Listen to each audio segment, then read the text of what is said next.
नमस्कार, मैं एनआर मनोहर। लोकसभा चुनाव 2024 का तीसरा चरण आज से शुरू हो गया है। पिछले दो चरणों पर नजर डालें तो तुलनात्मक वोटिंग प्रतिशत काफी कम रहा। यह वोटिंग प्रतिशत कम रहने से किस राजनीति पार्टी को मिलेगा फायदा और किसे होगा नुकसान, साथ ही ये जानने की कोशिश करेंगे कि राजस्थान का क्या रहेगा परिणाम।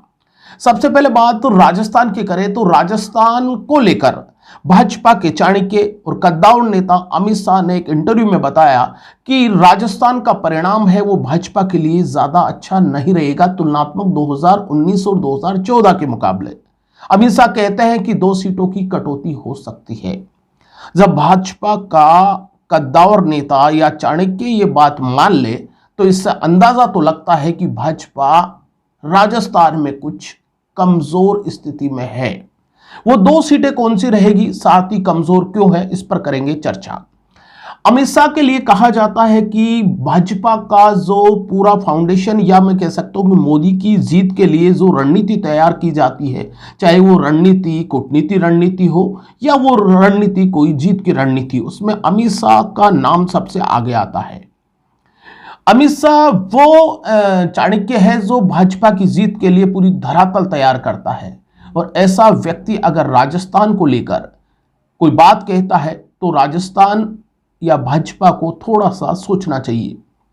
क्या राजस्थान में जो नेतृत्व परिवर्तन या सीएम के चेहरे पर जो परिवर्तन किया वो भाजपा के लिए दांव उल्टा पड़ गया, या चुनाव के परिणाम के बाद में, या जो 4 जून को परिणाम आएंगे उसके बाद में राजस्थान में नेतृत्व भाजपा कुछ परिवर्तन करेगी, सीएम का चेहरा बदलेगा, ये तमाम कुछ सवाल रहेंगे। सबसे पहले मैं आपको बता दूं कि अमित शाह ने एक इंटरव्यू में बताया कि 2 सीटों में कटौती हो जाएगी राजस्थान में। अब ये 2 सीटें कौन सी है? अगर उस 2 सीटों पर नजर डाले तो सबसे पहला नाम आता है चूरू का।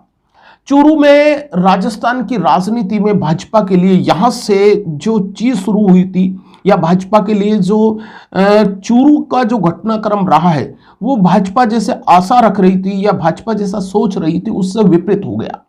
वहां पर भाजपा का सबसे लोकप्रिय चेहरा कसवा परिवार से राहुल कसवा मैदान में थे, और पिछले 2 चुनाव लगातार राहुल कसवा ने चुनाव जीता था।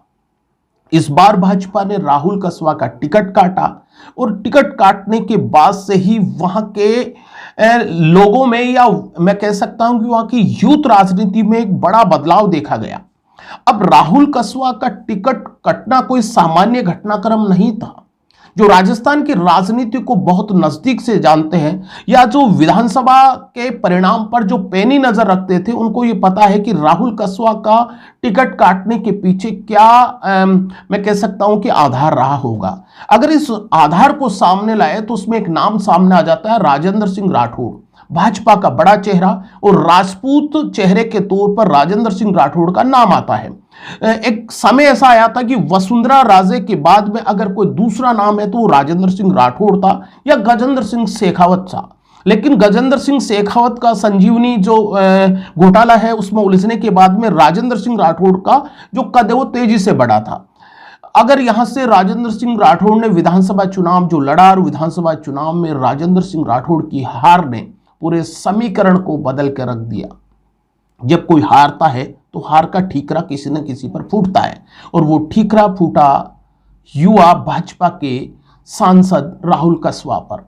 ऐसा कहा जाता है, या फिर राजेंद्र सिंह राठौड़ के समर्थक बताते हैं कि राहुल कसवा की जो रणनीति रही उस रणनीति में राठौड़ फंस गए, या जो भी राजनीतिक आधार रहा होगा उसको हम पूरी तरह से यहां पर स्पष्ट तो नहीं करेंगे, लेकिन उनके समर्थकों का जो आरोप है उस आरोप के आधार पर हम ये कह सकते हैं कि राजेंद्र सिंह राठौड़ को हराने की जो भूमिका बनाई गई थी उसमें कसवा के समर्थकों की भी महत्वपूर्ण भूमिका रही होगी, ऐसा आरोप वो लगाते हैं। उस आरोप के आधार पर राजेंद्र सिंह राठौड़ हार गए, और हारने के बाद में पूरे राजस्थान में जिस हिसाब से राठौड़ की हार को दर्शाया गया, विशेष तौर पर सीकर से संबंध रखने वाले कांग्रेस के प्रदेशाध्यक्ष गोविंद सिंह डोटासरा और उनके समर्थकों ने पूरी तरह से राठौड़ की राजनीति पर एक सवाल खड़ा कर दिया। राठौड़ राजनीति के मने हुए खिलाड़ी है, वहीं से राठौड़ ने ठान लिया कि राहुल कसवा के लिए एक दीवार खींचनी है। वक्त बीतता गया, लोकसभा चुनाव आए। लोकसभा चुनाव में टिकटों का बंटवारा हो रहा था। उस बंटवारे के तौर पर राजेंद्र सिंह राठौड़ का दांव चला और राहुल कसवा की टिकट काट दी। जब राहुल कसवा की टिकट काटी गई तो राठौड़ को अनुमान भी नहीं था कि यह दांव उनका उल्टा पड़ जाएगा। वहीं की राजनीति कहीं न कहीं राठौड़ वर्सेस कसवा राजनीति में एंट्री हो जाती है कांग्रेस के प्रदेशाध्यक्ष गोविंद सिंह डोटासरा की, और वहीं से मोरिया बुलाने की जो एक पॉलिसी, या मैं कह सकता हूं कि राजस्थानी लहजे में जो व्यंग्यात्मक जो बातें कही जा रही थी, वो राजपूत और जाट राजनीति के इर्द गिर्द घूमने लग गई। ऐसा कहा जाने लग गया कि राठौड़ ने अपने राजनीतिक या राजपूत वर्चस्व को कायम रखने के लिए एक उभरते हुए जाट नौजवान की राजनीति को दांव पर लगा दिया। वहां से कुछ भावुक पल सामने आए और राठौड़ ने युवाओं की एक टीम राहुल कसवा ने अपने समर्थकों की एक टीम जुटाई और उनके सामने एक भावनात्मक अपील करी कि उसे क्या फैसला लेना चाहिए। राहुल कसवा ने भाजपा का दामन छोड़ा और कांग्रेस का दामन थाम लिया, और वहीं से राहुल कसवा पीछे मुड़कर नहीं देखा, बराबर वो आगे बढ़ता रहा और एक ऐसा वातावरण बना कि वहां की जाट राजनीति में जो कांग्रेस के प्रति रुझान जगा, उसका असर राजस्थान की 25 सीटों पर साफ नजर आता है। जहां जाटलैंड है, विशेष तौर पर शेखावाटी, निकटवर्ती नागौर, बाड़मेर, जोधपुर, वहां सब जगह जाटों का प्रभाव है, वो कांग्रेस के काफी नजदीक आ गए। यहां से भाजपा के लिए सबसे कमजोर जो सीटों में से 2 सीटों की जो बात कही जा रही थी, उसमें से पहली सीट है चूरू, और चूरू पर मैंने लगभग समीकरण आपके सामने रख दिया। इस समीकरण में भाजपा पूरी तरह से उलझ गई। चूरू का परिणाम यहां पर राहुल कसवा और देवेंद्र झाझड़िया, देवेंद्र झाझड़िया कोई राजनीतिक चेहरा नहीं है, बहुत साधारण परिवार से आते हैं, बहुत अच्छा एक मैं कह सकता हूं कि खिलाड़ी और युवा चेहरा है, लेकिन कहीं ना कहीं ये जातीय राजनीति में उलझा है। राजेंद्र सिंह राठौड़ ने देवेंद्र झाझड़िया को जिताने के लिए अपना अंतिम दांव चला था, भरपूर कोशिश करी थी। यहाँ की राजनीति जाट और राजपूतों के भवन में ऐसी उलझी कि सभी अपने दांव पेच लगाने के लिए तैयार हो गए थे, लेकिन अमित शाह की जो 2 सीटों की कटौती की बात कही जा रही है, इसमें क्या एक सीट चूरू भी है। चूरू में ऐसा माना जाता है कि यहां पर राहुल कसवा भावनात्मक रूप से थोड़े से देवेंद्र झाझड़िया पर भारी पड़ रहे हैं और ये सीट यहां से निकाल लेंगे। अगली सीट की बात करें तो झुंझुनू है। मैं कई झुंझुनू के जो लोगों से, वोटरों से बात करता हूं तो वो यहां पर इस सीट को थोड़ा फाइट मानते हैं। सुपकर्ण चौधरी बराबर मुकाबले में है, लेकिन परिणाम पर अंतिम नजर डाले तो यहां पर ब्रजेंद्र ओला को यहां पर जबरदस्त समर्थन मिल रहा है। हालांकि शुरू में ब्रजेंद्र ओला को खुद को भरोसा नहीं था कि वो यहां पर जीत पाएंगे, क्योंकि उन्होंने बता भी दिया था, एक बयान आया था कि मुझे चुनाव नहीं लड़ना था, लेकिन पार्टी ने यहाँ पर भेज दिया है। लेकिन उसके बाद में ओला ने जिस हिसाब से कमबैक किया था और वोटर या जाट राजनीति का जो प्रभाव बढ़ा था, उसमें ब्रजेंद्र ओला की जो है जो ऊर्जा है उसको बढ़ा दिया था। तो ब्रजेंद्र ओला और सुपकर्ण चौधरी दोनों ही जाट चेहरे हैं। सुपकर्ण चौधरी के सामने प्रॉब्लम वहां पर यह है कि वहां पर भाजपा कई खेमों में बटी हुई है। देखिए, जहां चूरू में राजपूत जो है वो जाटों के खिलाफ होकर चुनाव लड़ रहे हैं, वहीं झुंझुनू में राजपूत है वो जाटों के खिलाफ है, यानी कि वहां जाटों के पक्ष में देवेंद्र झाझड़िया के। और यहां पर आप देख सकते हो कि सुपकर्ण चौधरी के लेकर थोड़े से, जैसे आप कह सकते हैं कि राजेंद्र सिंह हुड्डा को लेकर कहते तो हैं भाजपा को समर्थन की बात तो आ गई थी, लेकिन कई अंदर खाने क्या है वो सब जानते हैं। ब्रजेंद्र ओला यहां से सीट निकाल सकते हैं। तो मैंने 2 वो सीटों का जिक्र किया जो अमित शाह ने इशारों में कही।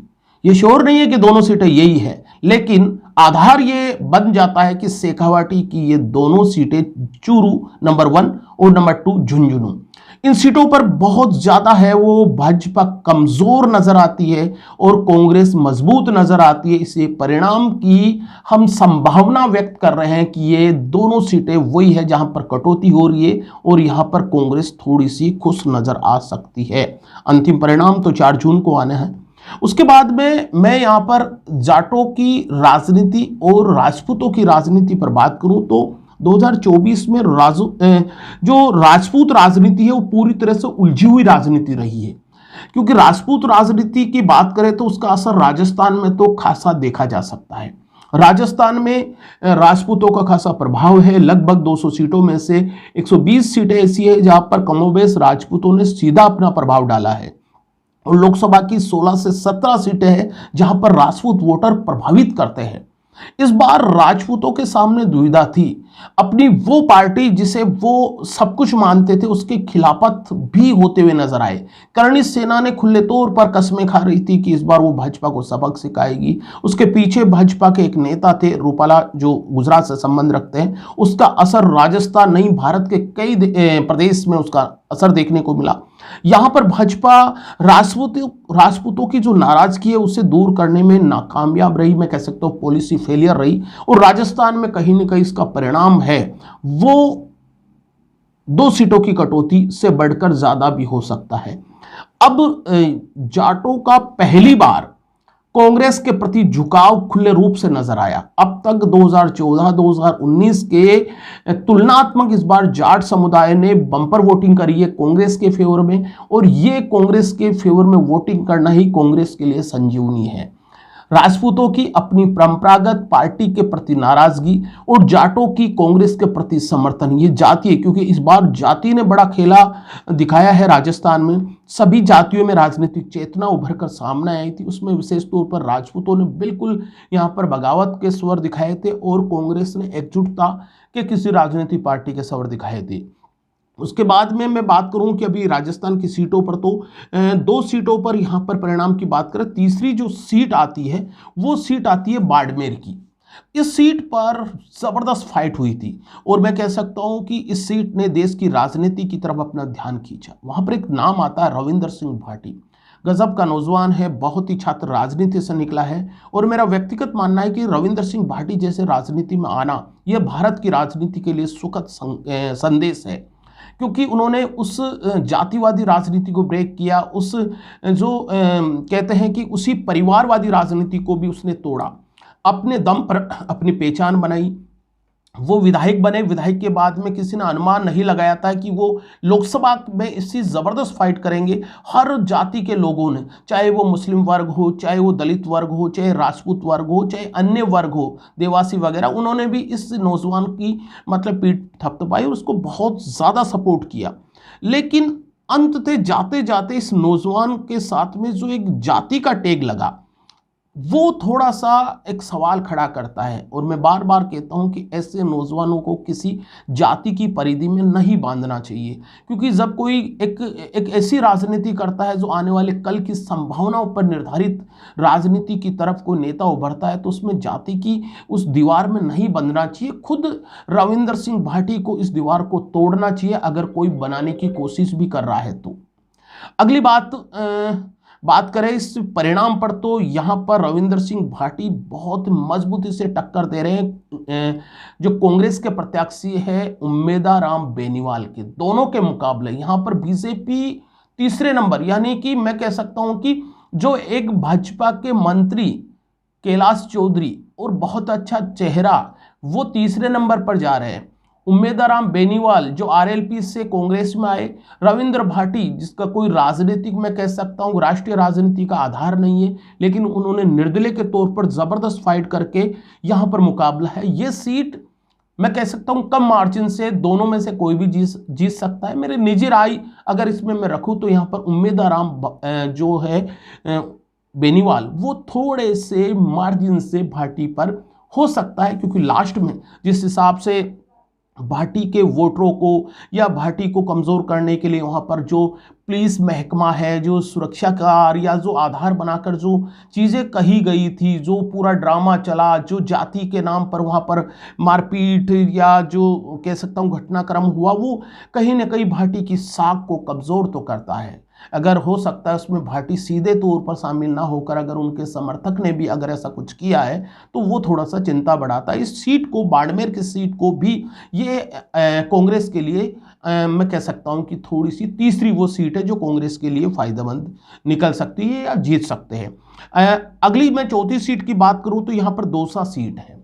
दौसा सीट, ये सीट वो सीट है जो किरोड़ी लाल मीणा की, मैं कह सकता हूं कि वो सीट जो किरोड़ी लाल मीणा ने अपनी राजनीति का सबसे जो वो दाव खेल लिया, जिसे मैं कह सकता हूं कि इतने भावुक होकर नहीं खेलना चाहिए। किरोड़ी लाल मीणा ने साफ कह दिया है, अगर वो सीट कन्हैयालाल मीणा को नहीं जिताते तो वो राजनीति से मतलब ये इस्तीफा दे देंगे, या वो मतलब अभी जो मंत्री पद है वो छोड़ देंगे। ये हो सकता है कि कुछ भावुक होकर ये बात कही गई है, लेकिन राजनीति में हर बात को रिकॉर्ड भी कर लिया जाता है, और जब रिकॉर्ड कोई बात होती है तो वो बार बार दोहराई भी जाती है। इस सीट पर मुरारीलाल मीणा जो सचिन पायलट के नज़दीक है, कन्हैयालाल मीणा जो मैं कह सकता हूं कि एक साधारण विधायक के बतौर यहां पर पार्टी में एंट्री करी थी, बिल्कुल किसी जसकौर मीणा है, और दूसरा नाम आता है ये आपका जो बाबा जिसे कहा जा रहा है, अभी मैं जिक्र कर रहा था, उनकी राजनीति में दोनों की राजनीति को सामंजस्य बिठाने के लिए कन्हैयालाल मीणा का नाम आया था। मुरारीलाल मीणा कुछ थोड़े से यहाँ पर मैं कह सकता हूँ कि थोड़े असरदार ज़्यादा नजर आ रहे हैं। मुरारीलाल मीणा की जो छवि है वो थोड़ी मैं यहाँ पर ठीक छवि मानी जाती है, यूथ उनके पास ठीक है। सचिन पायलट का जो गुजर वोट के प्रति जो उनका भावनात्मक जुड़ाव है उसका असर यहाँ पर देखा जा सकता है।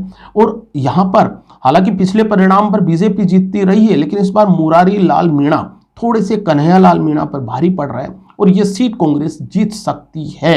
अगर चौथी सीट की बात करें तो वो दौसा है मेरे नजरिए से। अगली सीट पर चलते हैं हम, टोंक सवाईमाधोपुर। हरीश मीणा यहाँ पर वही सचिन पायलट के नज़दीक है। और दूसरी यहाँ पर जौनापुरिया की बात करें, गुजर वोटों में इस बार थोड़ी बहुत नाराजगी थी, लेकिन उसने बाद में जाते जाते कमबैक कर लिया है। गुजर और मीणा की सीधी अगर बराबर की फाइट देखने को मिलेगी तो वो टोंक सवाईमाधोपुर है। गुजर मतदाता जो है वो अपने प्रत्याशी यानी कि भाजपा के जो प्रत्याशी है उनकी तरफ चले गए, और मीणा है वो कांग्रेस के प्रत्याशी यानी कि हरीश मीणा की तरफ चले गए। अब उसके बाद में है मुस्लिम प्रत्याशी है, SC ST है, मूल OBC है, उनका रुख क्या रहेगा। अगर ये रुख जैसे बात कर रहे थे, मुस्लिम वोटों ने थोड़ी यहाँ पर खुलकर वोटिंग करी है तो उसका हरीश मीणा को फायदा हो सकता है। SC ST का परंपरागत झुकाव कांग्रेस की तरफ रहता है, इसलिए यहाँ पर कांग्रेस को फायदा हो सकता है। मूल OBC यहाँ पर जाट की बात करें तो कोशिश जाटों का थोड़ा यहाँ पर निर्णायक हो सकता है। अगर जाटों ने जौनापुरिया की तरफ अगर बढ़त वोटिंग कर दी तो यहाँ पर परिणाम उलट हो सकता है, लेकिन मैं ये कह सकता हूँ कि अभी भी 21 है हरीश मीणा और 20 है जौनापुरिया, तो ये सीट भी कांग्रेस के खाते में जा सकती है, यानी कि ये 5वीं सीट। अगर मैं बात करूं जो छठे नंबर की जो सीट है वो नागौर है। नागौर पर ज्योति मिर्धा और हनुमान बेनीवाल के बीच में जबरदस्त मुकाबला। जितनी भी जाट राजनीति हो, राजनीति का कौन सा दाव है जो नागौर में नहीं खेला गया हो। हर प्रकार की राजनीति यहाँ पर देखने को मिली, चाहे वो धनबल की हो, भुजबल की हो, चाहे वो राजनीति अपने पराये की हो, और सहमात की राजनीति हो, सारी यहाँ पर हनुमान बेनीवाल और ज्योति मिर्धा ने चली। ज्योति मिर्धा ने लास्ट में है यहाँ पर कह दिया कि मैं लगातार चुनाव हार रही हूँ, बेटी हूँ, मिर्धा परिवार की वारिश हूँ, तमाम जो बातें उन्होंने कही थी। हनुमान बेनीवाल ने लगातार दलित है, पिछड़े है, कमज़ोर है, उन सब के लिए ये कहा कि मैं हमेशा आप लोगों के लिए खड़ा रहा हूँ। और वास्तव में हनुमान बेनीवाल ने राजनीति के एक नई मैं कह सकता हूं कि इस 2024 या इस राजनीति में एक अपनी पहचान बनाई है।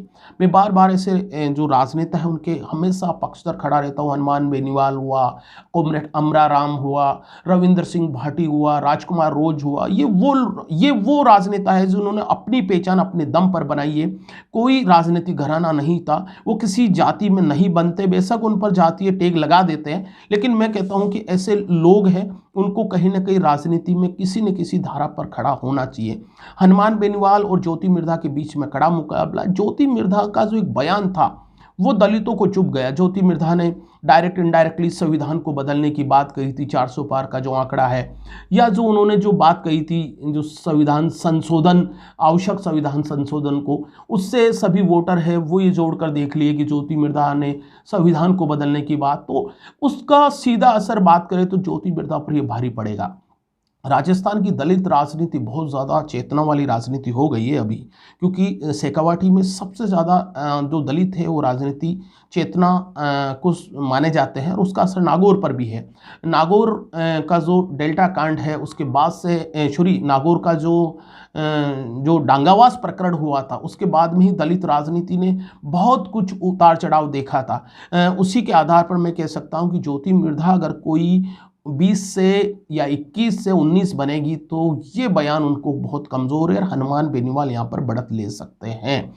तो मैं लगातार 6 सीटों पर आपका ध्यान खींचा कि वो सीटें हैं जो भाजपा थोड़ी कमज़ोर और कांग्रेस थोड़ी बढ़त। उसके बाद में 2 सीटों पर मैं कह सकता हूँ कि यहाँ में 2 सीटें हैं जिस पर मैं 50-50% यानी कि कांग्रेस और भाजपा बराबर की स्थिति में है। कोई किसी के उसमें से पहली सीट है सीकर वो सीट है, क्योंकि मैं सीकर से खुद संबंध रखता हूँ। सीकर वो सीट है जहां पर कॉमरेड अमराराम जो किसान के मैं कह सकता हूँ कि सबसे बड़े हितैषी के तौर पर अगर कोई संज्ञा दी जाए तो कॉमरेड अमराराम को दी जा सकती है। दूसरा नाम है बहुत ही आध्यात्मिक, मैं कह सकूँ आर्य समाज से संबंध रखता है, सुमेधानंद सरस्वती।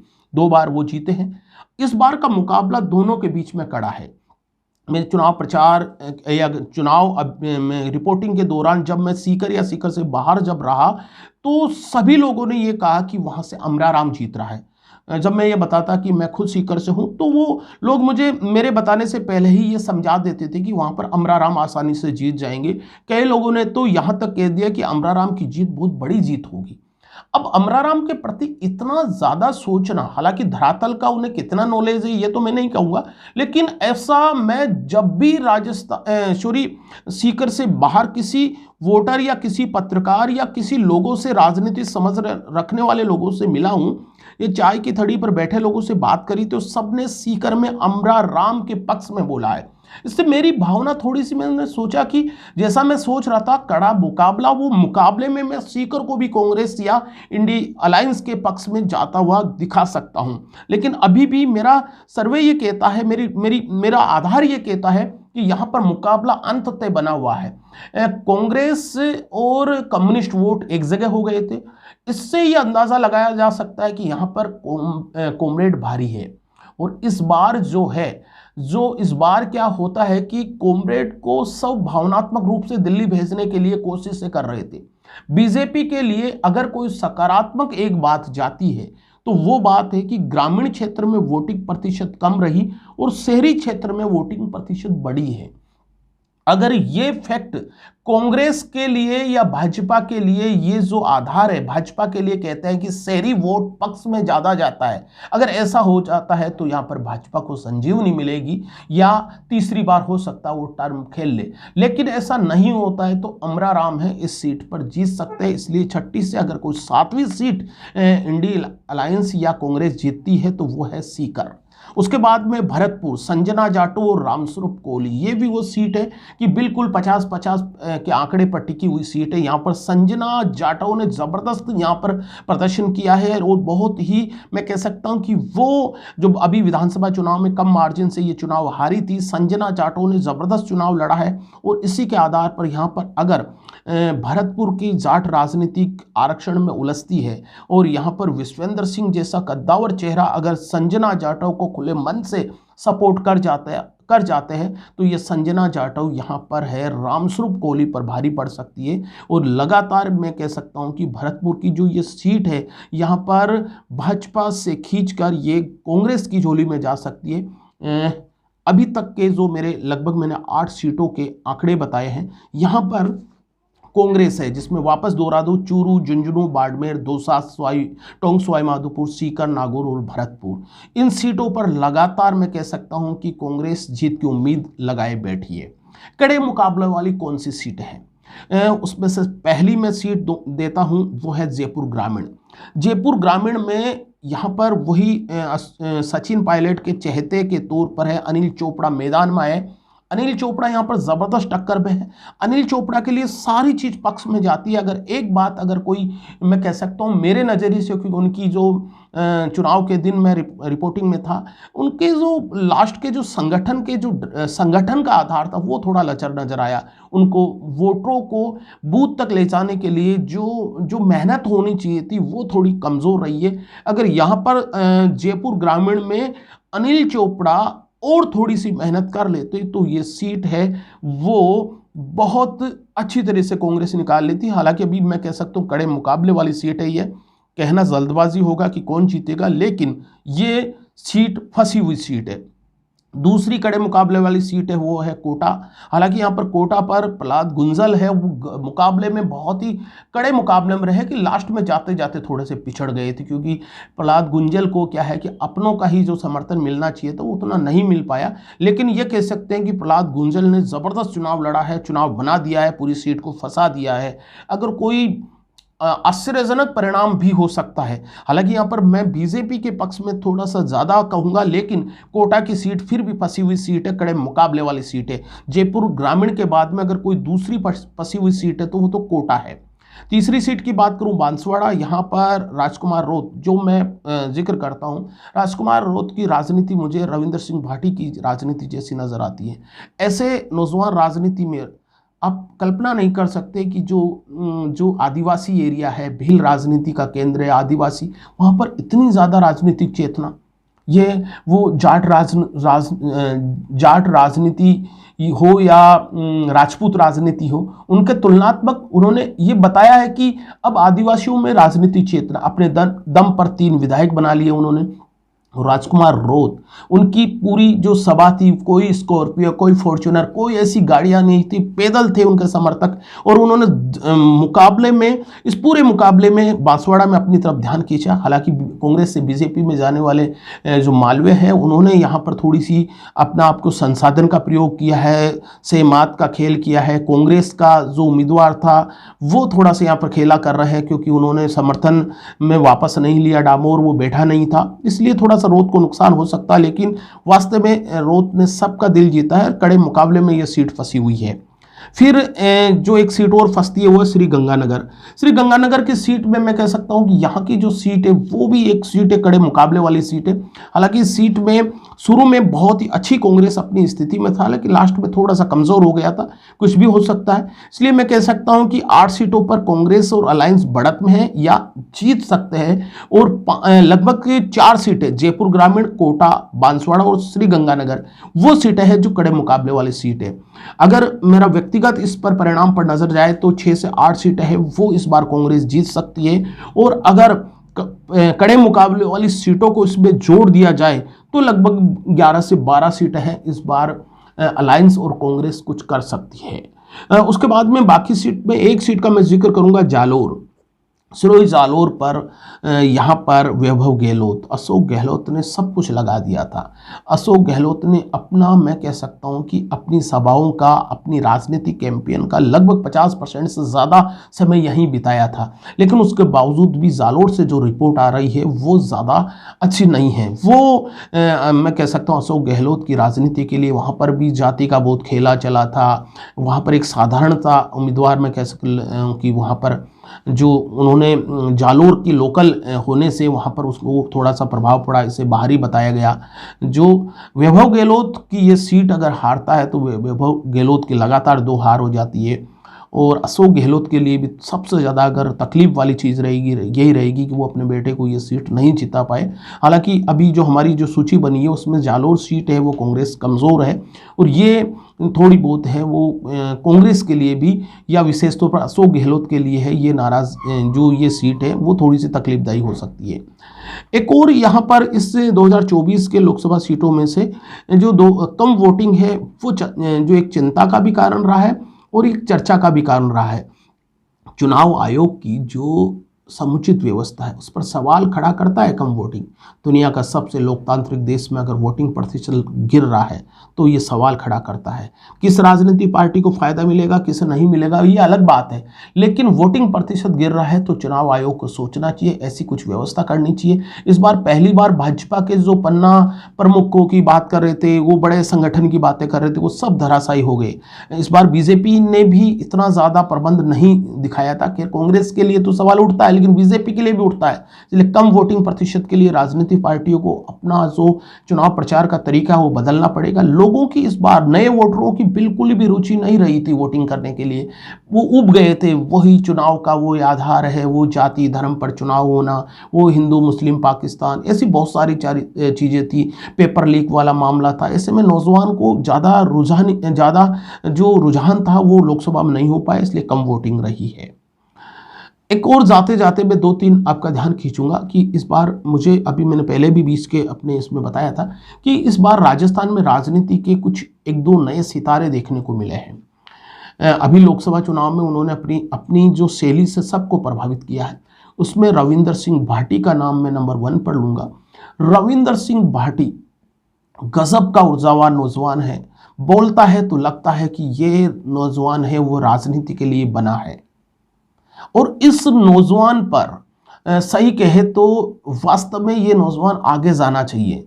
इस नौजवान को पूरे राजस्थान में जिस हिसाब का समर्थन मिला है, चाहे वो किसी भी राजनीतिक पार्टी से हो, मेरे जैसे जो रिपोर्टिंग या पत्रकारिता करते हैं वो इस तरह के नौजवान को बराबर नजर गड़ाए हुए देख रहे थे। बहुत गजब का ये नौजवान था, अकेला एक लड़ता रहा पूरे इस चुनावी महाभारत को पूरी तरह से, मैं कह सकता हूँ। हालांकि थोड़ा बहुत फंस गया था लास्ट में जाते जाते, क्योंकि सत्ता जब होती है और प्रभाव जब होता है तो अभिमन्यु की तरह किसी को फंसा लेता है, और ऐसा ही रविंदर सिंह भाटी के लिए हुआ। बेशक रविंदर सिंह भाटी है, ये चुनाव जीत जाए या हार जाए, लेकिन रविंदर सिंह भाटी जैसे राजस्थान की राजनीति में आगे बढ़ना चाहिए। ये हम लोगों को ऐसा इसलिए करना चाहिए कि मैं किसी राजनीतिक पार्टी का या किसी उनका व्यक्तिगत समर्थन नहीं कर रहा हूं, लेकिन मैं ये इसलिए समर्थन कर रहा हूं कि बिना कोई राजनीतिक घराने, बिना कोई बड़े राजनीतिक जातीय सपोर्ट के उसने अपने दम पर अपनी पहचान बनाई है। हर गरीब अमीर की चौखट पर वो जाकर, हर बड़े के आगे वो झुककर अपनी राजनीतिक पहचान बनाई है। आप सोच सकते हो कि वहाँ के जो मुसलमान, जो शिव के मुस्लिम हैं, उन्होंने भी इनको खुला समर्थन दिया है। हाँ, एक चीज़ से मैं चिंतित ज़रूर रहा हूँ कि रविंदर सिंह भाटी को जाति की जो परिधि है उसमें जकड़ दिया गया है। राजपूतों को ऐसा लगा कि वो आने वाला कल राजपूत चेहरा है, और यही रविंदर सिंह भाटी के लिए सबसे बड़ी कमजोरी साबित हो सकती है। रविंदर सिंह भाटी को अभी उभरते हुई जातीय राजनीति का एक लीडर बना दिया तो आने वाली कल की राजनीति के लिए बहुत ही अच्छा संकेत नहीं है। इसलिए रविंदर सिंह भाटी को जाति की जो परिधि है उसको तोड़कर उससे एक राजनेता, युवा राजनेता से ही नवाजा जाना चाहिए, और सभी को जो राजनीति समझ रखते हैं उनको ये करना चाहिए। और रविंदर सिंह भाटी क्या करता है वो तो परिणाम में तो मैं यहां पर बता चुका हूं। उसमें दूसरा नाम आता है राजकुमार रोत का, वही छात्र राजनीति का है, बहुत ही सिंपल उनका व्यक्तित्व है, ज़्यादा को, लेकिन जब बोलता है, जब विधानसभा भी उनका जब वो जो मुद्दे पर जो बात कर रही थी वो सबको प्रभावित है राजकुमार रोत। और वहाँ की मैं आदिवासी राजनीति का बहुत कायल हूँ कि वहाँ पर उन्होंने ये बता दिया है कि आदिवासी में मीणा के बाद में भीड़ राजनीति भी अब सब कुछ जानने लग गई है। कांग्रेस ने भरसक प्रयास किया था उनसे गठबंधन का, लास्ट में जाते जाते उन लोगों ने इशारा किया था, उसके बावजूद भी उन्होंने अपने उम्मीदवार है वो सब जगह खड़े किए थे। तो आदिवासी राजनीति और दलित राजनीति अगर ये गठजोड़ होता है तो ये आने वाले राजस्थान के लिए बहुत कुछ राजनीति को प्रभावित कर सकता है। उसमें राजकुमार रोत जैसे नौजवान और वहाँ की आदिवासी राजनीति की जो चेतना आई है वो बहुत कुछ इशारा करती है।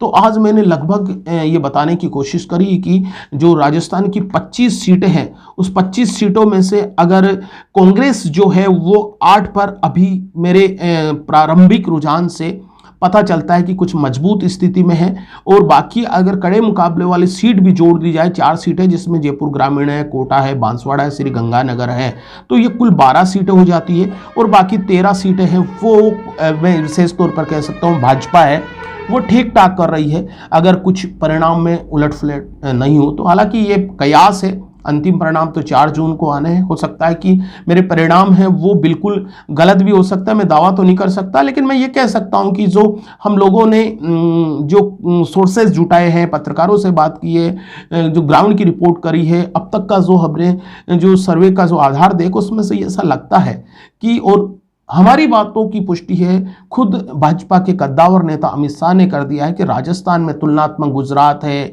उत्तराखंड है, उत्तर प्रदेश है, हरियाणा है, उनके मुकाबले मध्य प्रदेश, उनके मुकाबले है राजस्थान में भाजपा कुछ कमजोर है। अब एक और बात होती है कि परिणाम के बाद में भाजपा में नेतृत्व परिवर्तन होगा, सीएम बदलेगा, इस पर खुली चर्चा हम अगले जो विश्लेषण में करेंगे। लेकिन इतना ही कुछ बता दें कि भाजपा राजस्थान से थोड़ी सी निराश नजर आती है और कांग्रेस यहाँ से अपनी एक नई संजीवनी देखती है, एक नई ऊर्जा देखती है। बहुत बहुत धन्यवाद।